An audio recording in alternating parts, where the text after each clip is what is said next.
Again, hello to everyone. Welcome to this third webinar. The topic for today will be to present you the tools that have been developed in the context of the SRI-ENACT project. This will be a more some practical presentation on how the tools are designed and how they could be used. We'll focus on the two main tools that were developed in the project, the SRI-ENACT assessment tool that enables the users, namely the assessors, to make step-by-step an SRI assessment. And secondly, my colleague from National Technical University of Athens, Apostolis Arsenopoulos, will present the decision support tool of SRI-ENACT project that was developed in the context of the project from the Decision Support Systems Lab. So I will start. First of all, the first part of this presentation is focusing on the assessment tool. A few key information about the tool. First of all, you can find the tool in the URL sri-enact-tool.eu. There you can have access to the assessment tool and the decision support tool. I will explain how these two tools are linked together. Basically, this toolkit that is offered from our project provides access to two main tools, as I have already said. The one is the assessment tool that basically implements the Smart Readiness Indicator methodology. As you probably know also from the previous series of the webinars, the SRI assessment methodology, there are three types. We focus mainly on method A and method B, and specifically for our tool is mainly focused on method B of SRI assessment. Apart from the assessment tool that I will explain in more detail how it works, the toolkit provides access also to a decision support tool, and the main goal of this tool is actually to provide some support about potential smart ready upgrades. And Apostolis will provide more information about how this tool works and how it can be used. In general, this toolkit offered from the SRI-ENACT project is addressed to different user roles. The main role is the assessor, actually the person who makes an assessment. We have made a distinction, two different user roles about a resident that actually may not have any certification, let's say in terms of training and so on, and can simply use the tool to assess his own apartment or any other building. And an assessor that actually in the context of our project, we have already trained some individuals to become SRI assessors, and these specific people have been also included in our service as assessors, and they have been put in the assessor registry. Apart from this role, these two roles, we have also some other secondary, let's say, roles from a supervisor or administrator that has read-only access or some additional rights to see the assessments for a whole country, for instance, or for Europe and so on. I will also provide more details on this later on.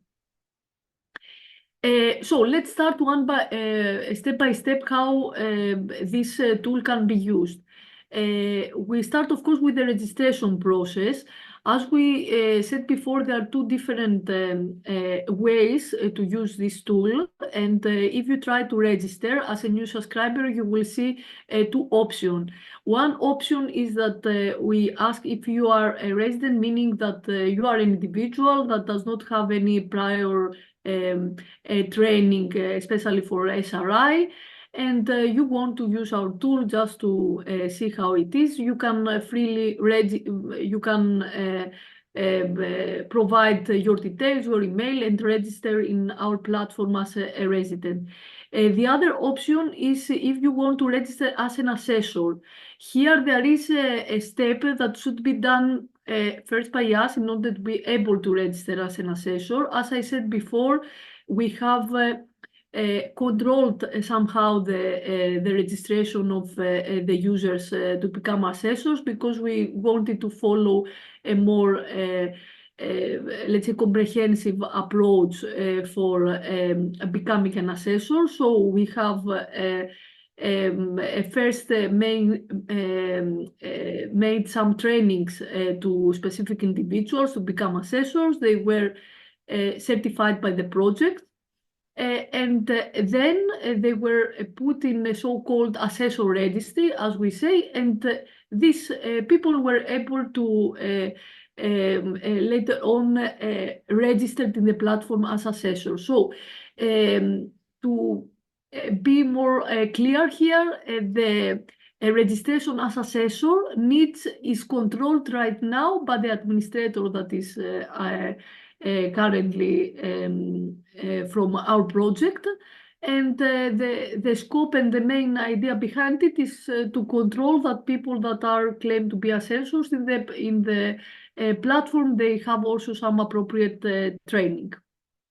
Of course, if you want to become an assessor or to register, you can contact us. I will also provide some contact details later on, and we can align on this.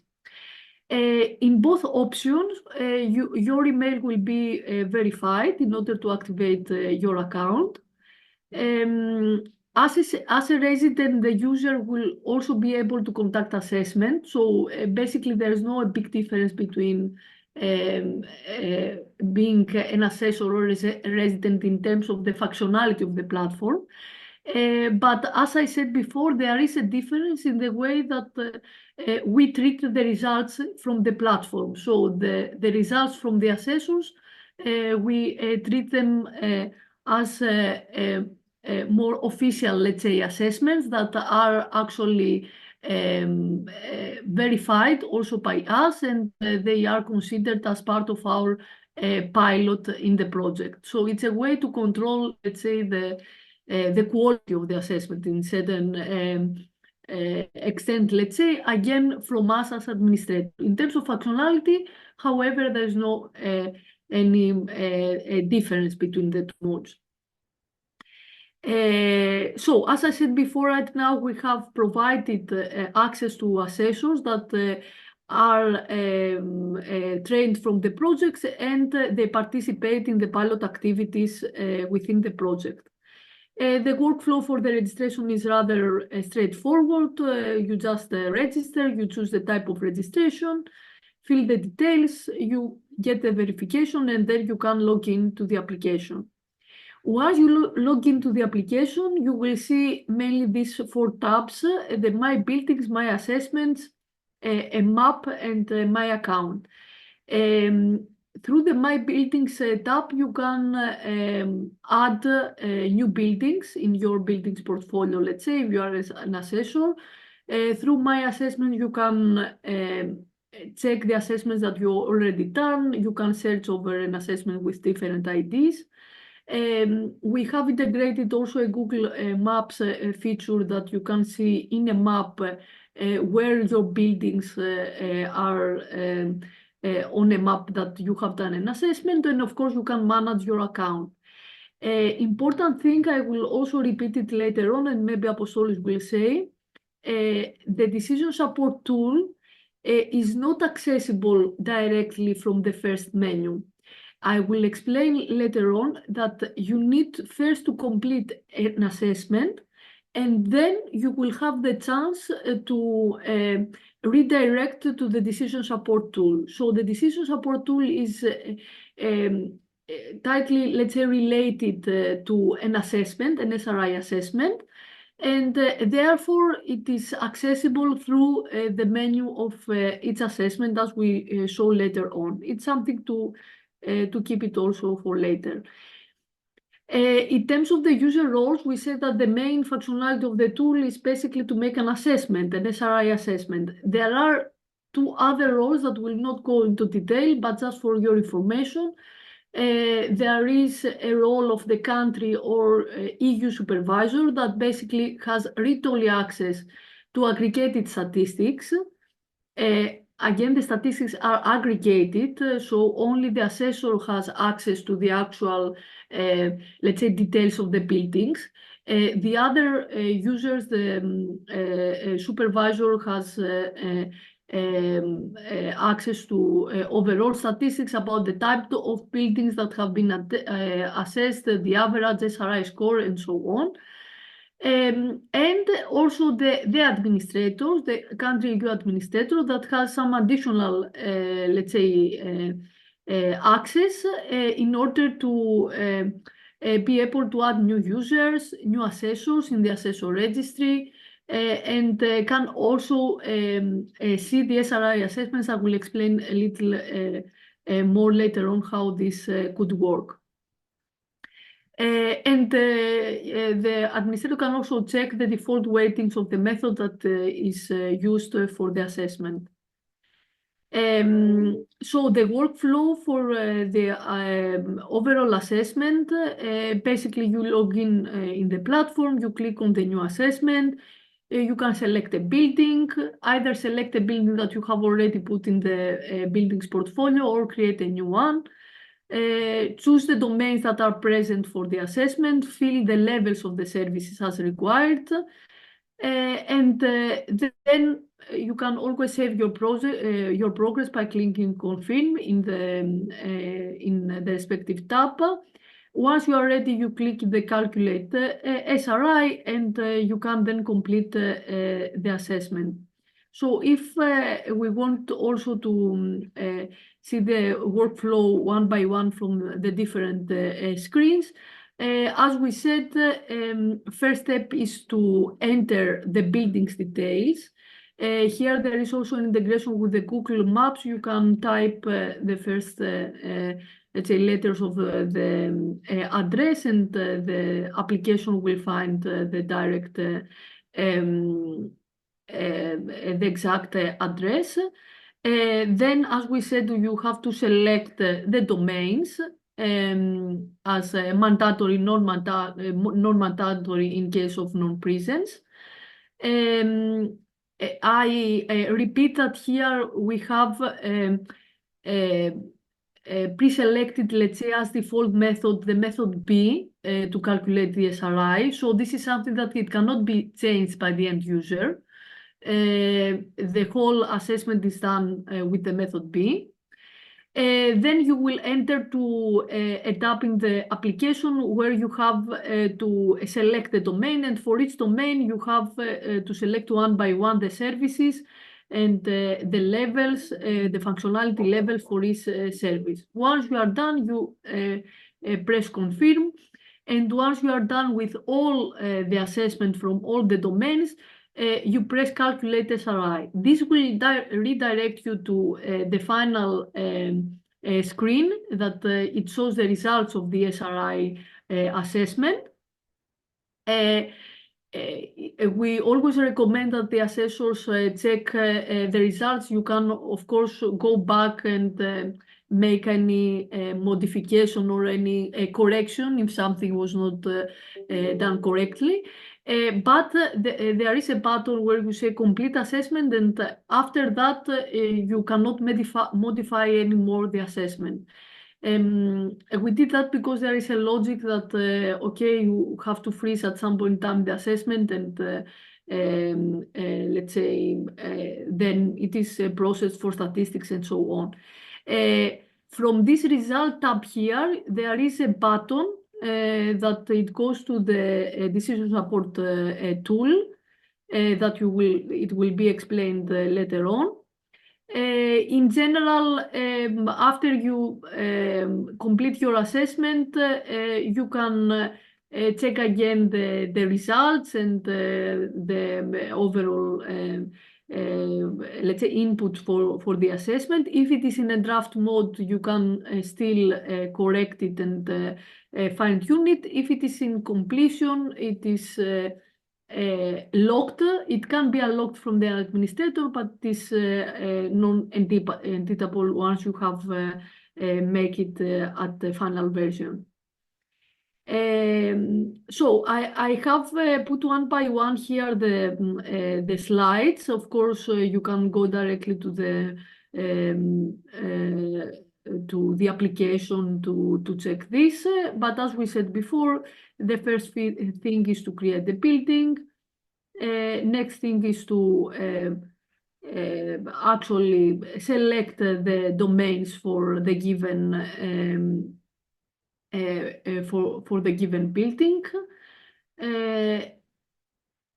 Next thing is to select the domain and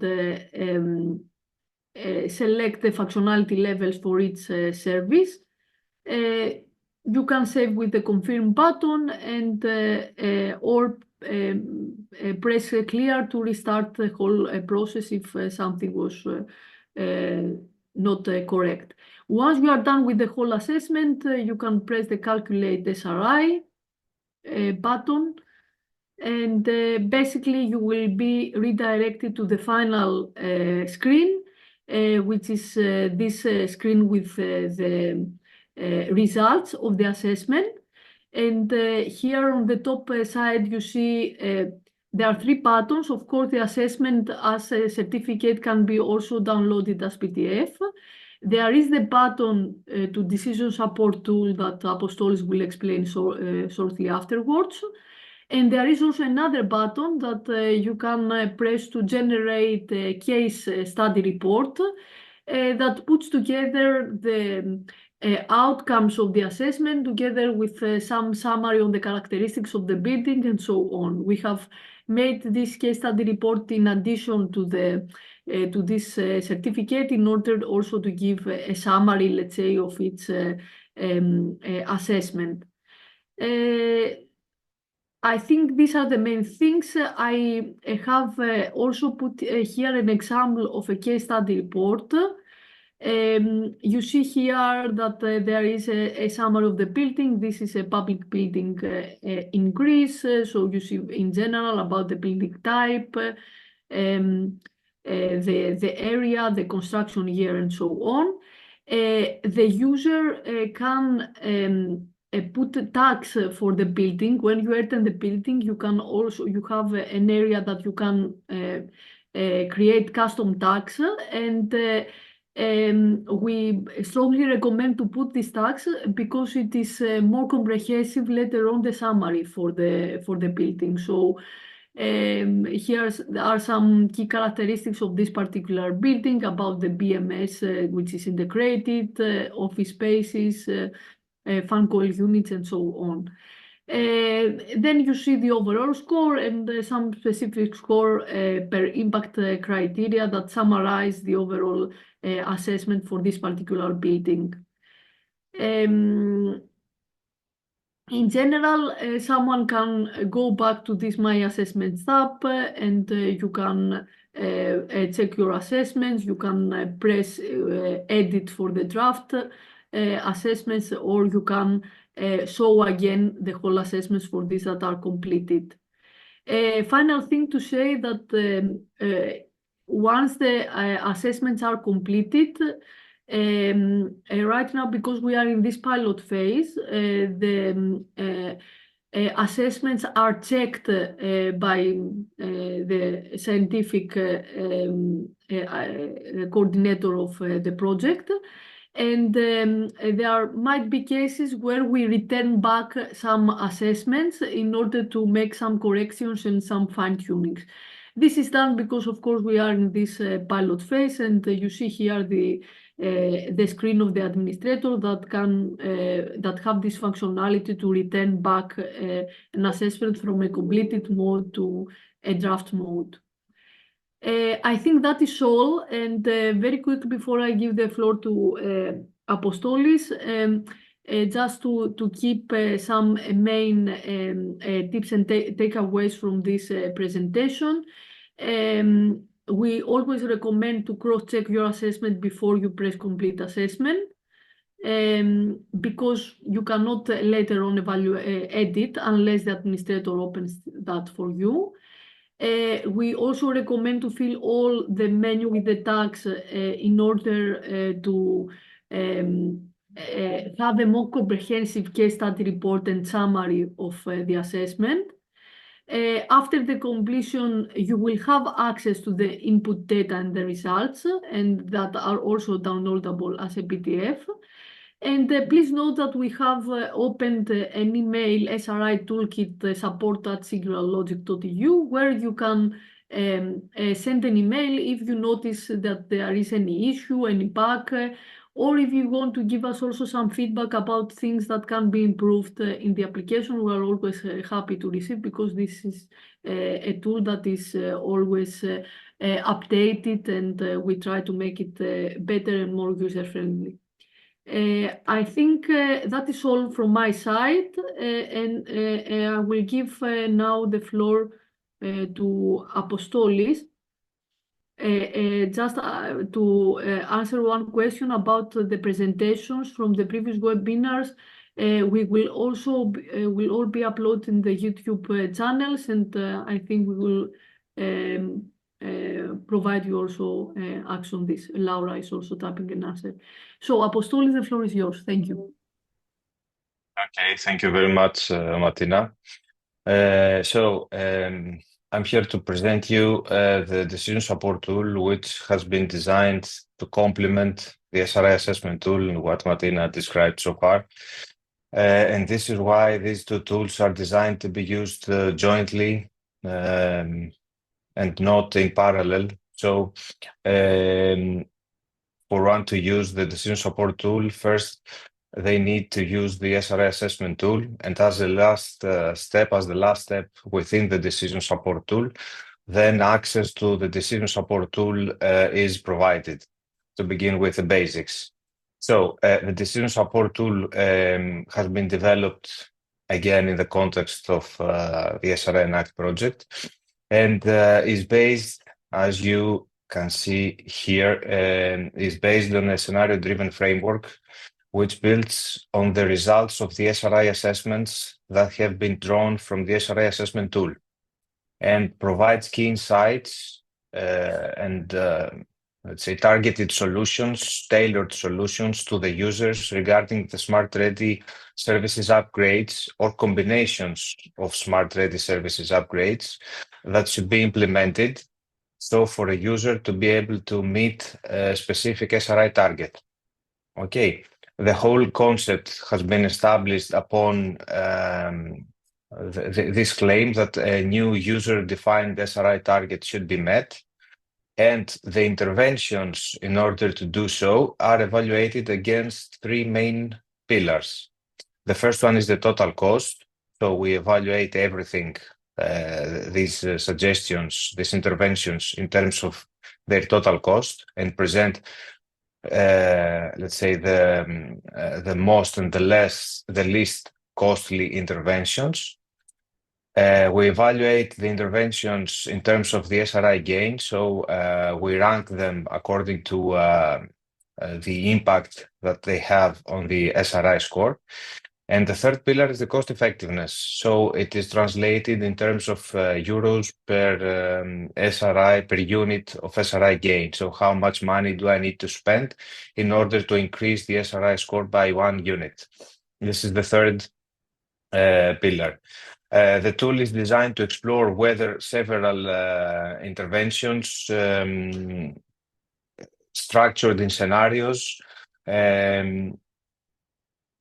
how these scenarios, and if these scenarios, based on the technical domains that are present in the building under examination, if they are able to meet the predefined SRI target that has been set by the user, in case that the examined scenario, because the interventions are structured in scenarios. If a scenario is found to lack such capability to meet the SRI target, then the tool is designed to exclude this specific scenario from the analysis and move on to setting in the spotlight the next scenario until one of them can satisfy the initial requirement. If many scenarios are able to meet this new SRI target, then we rank them, as I mentioned before, according to their total cost, their SRI gain, and their cost effectiveness, and we allow the user to select which pillars should be laid emphasis upon. So just a whole presentation of the tool. Here you will find what I mentioned so far, structure in bullets. So we have this scenario. What you should keep is that we're talking about a scenario-driven framework. It is based upon the assessment, the SRI assessments that have been drawn from the SRI assessment tool. We present tailored insights and key insights to the users based on a predefined SRI target. We also use market-based solutions. I mean, we don't just provide tailored insights and solutions. We say, go ahead and do something, but we provide also the market-based solutions, actual equipment, and along with their cost to do so. And this is how we integrate this economic pillar into the framework. And we evaluate everything against the cost effectiveness, total cost, and total SRI gain. We allow the user to select what's optimal for their case. This is the workflow that we have used. You don't have to go through it step by step, but just as a key information, I will let you know of the following, that we have identified market-based solutions that affect the smart ready services that are applicable in the building under examination. So we have specific domains and services on the one hand. On the other hand, we have these market-based solutions, and we have provided the mapping of these market-based solutions to the existing domains and services in terms of identifying what service and how many services are affected by which market-based solution. Okay, so we end up having a list where we say that each part of equipment, each market solution affects these specific services and these specific domains. And how do these market-based solutions affect these services? They upgrade their smartness by 1, 2, 3, or whatever levels.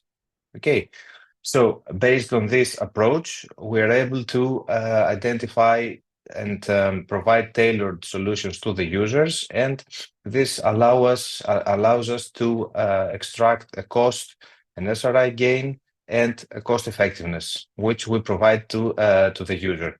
This is pretty much what's described here. What you should keep is that we have a list of market solutions, parts of equipment, actual, with their cost, along with their costs.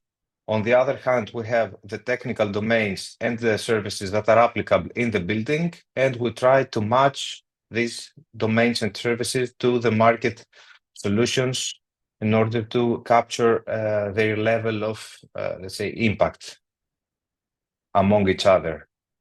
And based on this matching and this mapping, we are able to provide, tailored insights. Just one moment. Apologies, but so if we dive further into the details of the tool, here you will see what I've been describing so far, that everything has been heavily dependent on the SRI assessment tool. And this, you can see it here. We have the service names, the first column here, the service names. We have the technical domains that they are, that they fall under. These services fall under a specific domain. You can see here the domain that they fall under, and we have their functionality level, which is the smartness level. And this information has been drawn from the SRI assessment tool and stands for a specific building under examination. Okay, so we have the services that are applicable, the technical domains, the functionality levels, i.e. the smartness level, and the level of smartness. Okay, the current situation, the existing situation of the building. What the user should do is just one simple action. The user should just enter the SRI goal. You can see it at the bottom right part of the slide. You will see again the current situation, the current SRI score, which for this case is 40.4. It is just indicative. And next to it, you will see the enter your SRI goal. This is just the only action that the user should do. And everything else is has been designed to be presented automatically to the user of the tool. Here you will see, for example, that we have set. You saw before that we have a current SRI score which equals to 40.4, and I'm trying to enter an SRI target score which is 30%, which is lower, in other words, compared to what I had before. So an error message appears that says that value must be greater or equal to 41, and the next to it, you will see a valid SRI target score, which equals to 45%. Okay, here you will see once you provide this SRI target, you will be able to get these kind of results. You will see here that we have made an analysis based on the SRI gain. We have calculated all potential upgrade scenarios. Again, each scenario includes combinations of smart ready services upgrades. Okay, scenarios, combination of smart ready services upgrades within each scenario, and we rank these scenarios according to three main pillars. The first one is the SRI gain. So we have several scenarios. You will see here, for example, that we have 57 potential scenarios, and we rank them according to the SRI gain. So it's one thing to be able to meet an SRI target which is equal to 45%, exactly 45%, and another thing, quite another, to be able to meet an SRI target which equals to 70%. So if I translate the analysis by SRI gain, I will be able to meet an SRI score which may be significantly above the predefined target. Okay, which may not be the case, for example, but we allow the user to do so. Again, you will see the analysis by total cost. So which scenario is linked to to the least possible cost, and which scenario is linked to the highest possible cost. If the case is to spend less money compared to other scenarios. And we have the analysis against the third pillar, the cost effectiveness, which again stands for the amount of euro that I should invest, that I should spend in order to achieve an SRI increase by 1 unit. Okay, it's pretty much a combination of the other two pillars. You're free to choose whatever you want and make your analysis within these three pillars, whatever suits you best. Here you will see, the final, let's say, representation of your case, if I can put it this way, where you will see again the service name that you're about to examine, the domain that it falls under, the existing functionality level, the one that has been drawn from the SRI assessment tool, the description of this functionality level, what is its smartness, its current smartness, and then you will see our suggestion that this functionality level for this specific service should be increased by 2 smartness levels to 4. Level 4 implies this situation, individual room control with communication and so on. This is the SRI gain, the percentage that you will get if you implement this upgrade.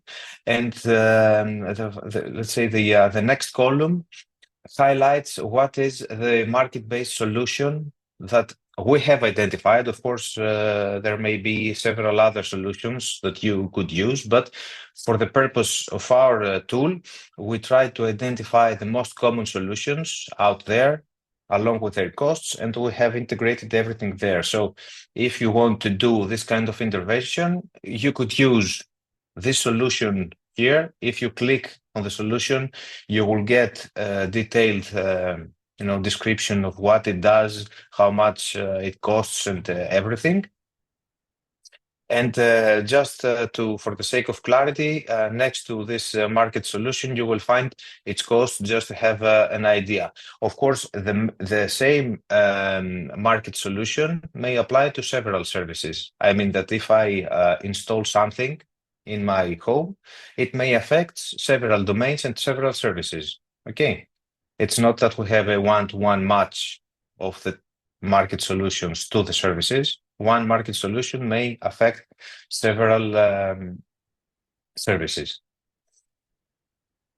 This is pretty much what you will get.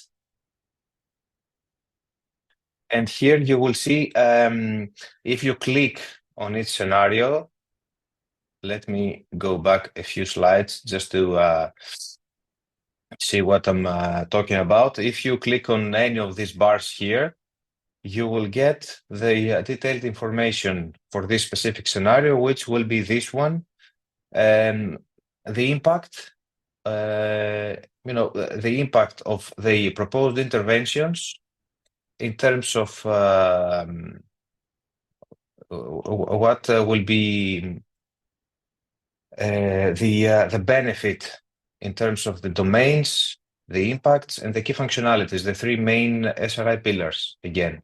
So if I click on a specific scenario, which includes combination of smart ready services upgrades, along with their costs and everything, I will get the benefits that accrue from the implementation of this scenario. In dark green, you will find, let's say, the new situation after the upgrades, and the light green one is the information that has been drawn from the SRI assessment tool and has been just depicted there for comparative reasons. Okay, of course, there's always this smart functions suite, whatever it's called. You can this has been linked to all graphs within the tool. You can click on it and view it the way you want, download it as an image, as a PDF. You can see whatever you want clicking on the graphs. And here at the bottom right part of the slide, you will see that if the SRI target is met for a specific case, for example, I had an existing current SRI score of 15.2%, and the SRI target score, let's say, it has been set to 30%. I have 30.23%, so I have a success. This scenario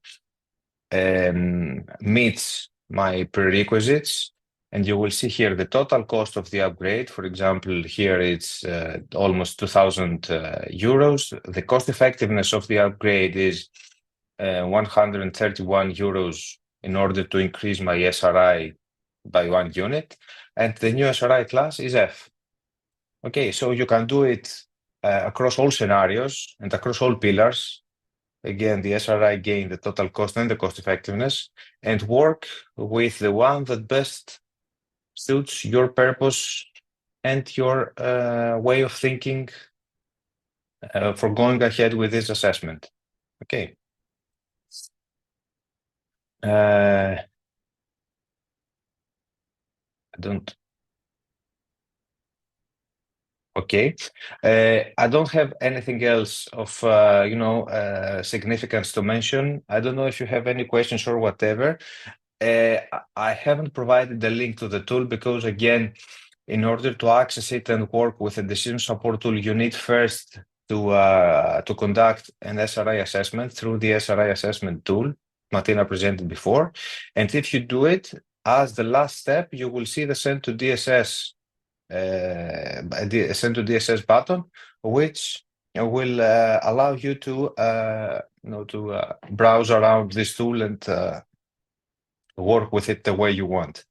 So it's not a standalone tool, and you should keep it in mind because you won't be able to work with it for a specific case if you don't have this SRI assessment before. I suppose that's it. I don't want to mess your head with more technical details regarding to the workflow and everything. But again, if you have any questions or if you feel that you want further clarification and explanations, feel free to contact me bilaterally. I suppose that you will have all key information at your disposal to contact us, and we can further discuss whatever you want. And again, now, if it is something that could be answered, thank you very much for your attention, and I hope that this was helpful.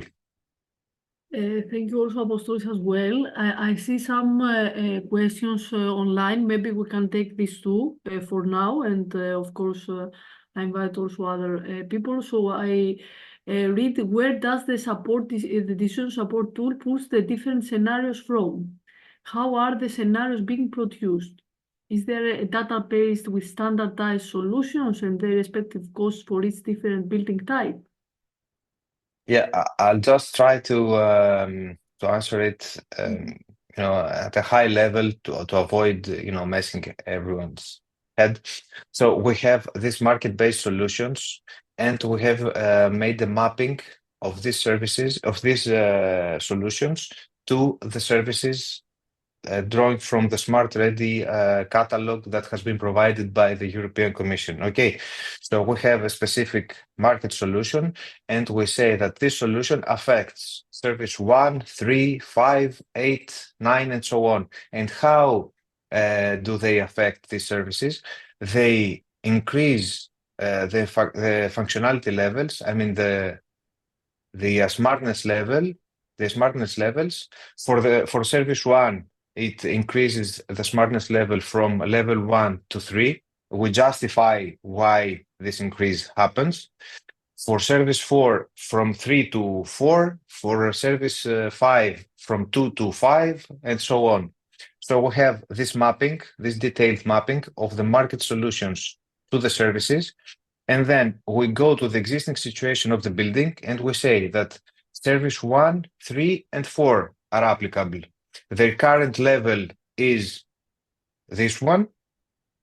And if we apply a market solution that affects these services, their level could be increased for service 1 to smartness 4, for service 4 to smartness 5, and so on. And considering these upgrades, we create different scenarios. Okay, we say that if we have this first market solution which affects these services, and the other which affects the other services, and a third, and so on, we dive into the affected services within its market solution, and we combine every potential upgrade with every potential market solution, and we present them in terms of scenarios. So each scenario includes specific market-based solutions and specific combinations of Smart Ready upgrades. I don't know if it was understandable, but in any case, this is pretty much how we work with the decision support tool. Of course, there has been deliverable that has been drafted that describes everything. We made several modifications afterwards, and the final version and the guidebook that that describes everything along with what I'm mentioning so far, will be released by the end of February, if I'm not mistaken. So you will find detailed information there as well. And by then, if you want to use it, don't hesitate to contact me, and I'll guide you through this whole process. There is also another related question. Who sets the cost for a specific service level?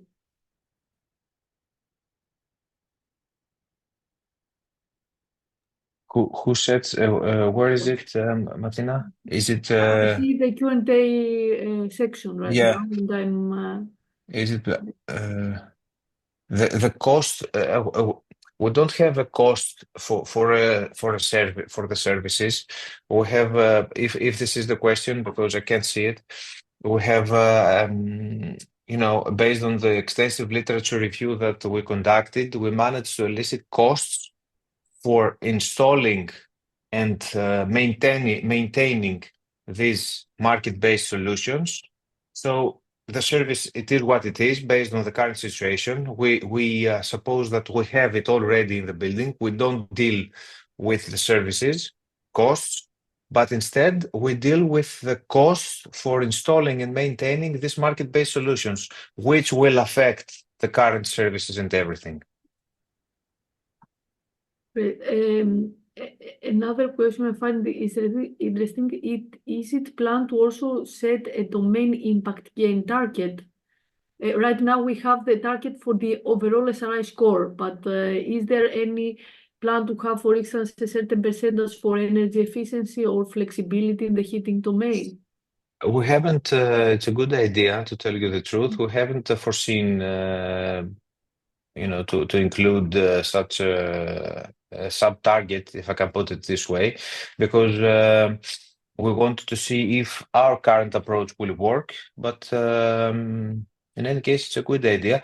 However, if you go into details and see the impacts of these upgrades to the domains and everything, you will be able to make, let's say, an assessment, an additional assessment, sub-assessment, if I can put it this way, and exclude the domains that don't meet your criteria. I mean that don't surpass a specific SRI target, smartness target, if we're talking about domain, and exclude them and keep the other ones. You can do it for yourself and per case if need be. For now, but again, it would be a good idea, and we could integrate it as an additional feature. In any case, we'll see about it. Yes, I mean, it is always welcome to have feedback from the end users. I think that's all. I see also some relevant comments again about the cost for the solution to be implemented. I think more or less you covered this, Apostolis. Of course, we can, in our website, you can check also the public deliverables that are providing a more comprehensive overview of the whole rationale for the design and implementation of the tool. And there is also this extension with the cost analysis that will be integrated in an upcoming deliverable. And of course, you can always contact us if there is any additional question about this. I'm not sure. I do not. Before we close, of course, it is still open. We have still 10 minutes, literally, so you can post your questions. I want to anticipate that we will continue with the series of the webinars. We're expecting at the end of February, the date is to be confirmed, but it should be, we target about the 27th of February. The idea in the next webinar is to go into more real assessments. Let's say you will have the chance to get insights on the results that we have acquired from the preliminary pilot activities. I have to say that the goal of the project overall is to reach 1,200 assessments all over Europe in the different pilot countries. For instance, here in Greece, we have a target to reach 120 buildings. Of course, in order for these results to be also more insightful and valuable, we make a process, as I said in the beginning in my presentation, that we check the assessments and we try to refine, correct, and clean each assessment in order for these assessments to be reliable. So you will have the chance to get a glimpse on the results of the pilot so far. And in addition, you will get also some insights from people, from assessors that have used our tools. They will share their experiences and their views from this testing of the project. And of course, we invite you also to, through our website, you will find also all the material, also the presentation today, but in the online trainer library. But you will also find the links to the tool, the guidebook, the online guidebook, and relevant information. So we invite you also to use our tools, and of course use also the support email if you want to send us any feedback or any ideas on how to improve, or if you spot anything that is not working properly as it should be. So we will be happy also to get in contact with you and to follow up with this next webinar. We have another 5 minutes. I'm not sure if there is any additional question from the audience or any concluding remark that you want also to make, Apostoli, before we close. Not really, to tell you the truth. Just 1 minute to to elaborate more on a couple of questions that I can see here. That the cost for a specific service level, we don't assign a cost for upgrading to a specific functionality level. We assign a cost to the market-based solution, and we justify why this market-based solution will lead to increasing a smartness level up to a specific level. Okay, so no matter what is the existing situation, if you have a service of the first smartness level or the second or whatever, if you go ahead and install this piece of equipment that we're suggesting, this existing functionality level will be increased to 4. So the cost is assigned to this market-based solution. The first one, the cost for this solution to be implemented is there. We have listed costs. We have a list.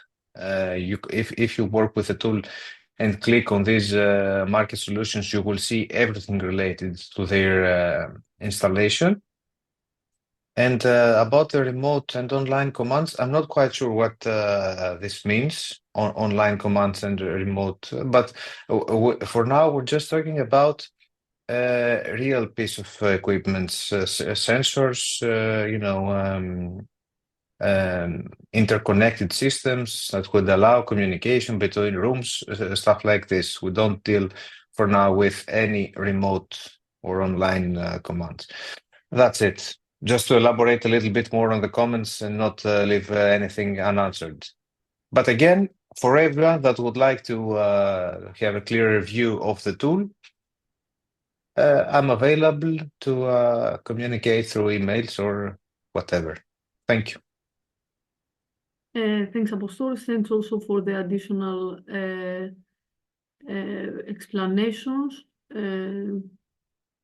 people can start or stop equipment from force. I guess that this is a level of functionality that if there is, I mean, probably this is an explanation, this last comment in the Q&A about this remote command. But I guess that this is functionality level on how automated could be the These control. are features. These are features that have been, are part of the market solutions that we have examined. So, if you see the description of a specific piece of equipment, you will see which one supports these online commands and which one does not. So, what I want to highlight is that the final cost that has been assigned to a piece of equipment includes these features as well, if it is able to provide online commands or to respond to online commands and stuff like this. I think this clarifies a bit more this question. Again, as we said, we'll be happy to receive your feedback and any other question. And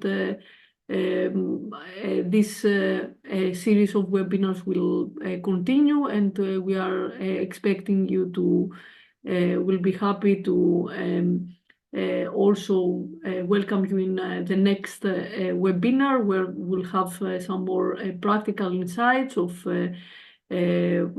the pilot assessments. And I think we are only 2 minutes, but we can close a bit earlier. Again, many thanks to all the people that have attended this online session. And we are looking forward to continue the discussion and the interaction on this very interesting topic related to the uptake of Smart Readiness Indicator and our efforts in the SRI-ENACT project. Let me also thank again my colleague Apostolis for sharing his insights and views on the part of the decision support tool, and also the team of EHP that they have organized and run this webinar. Thanks again, and hope to see you soon in the next webinar. Thank you. Bye.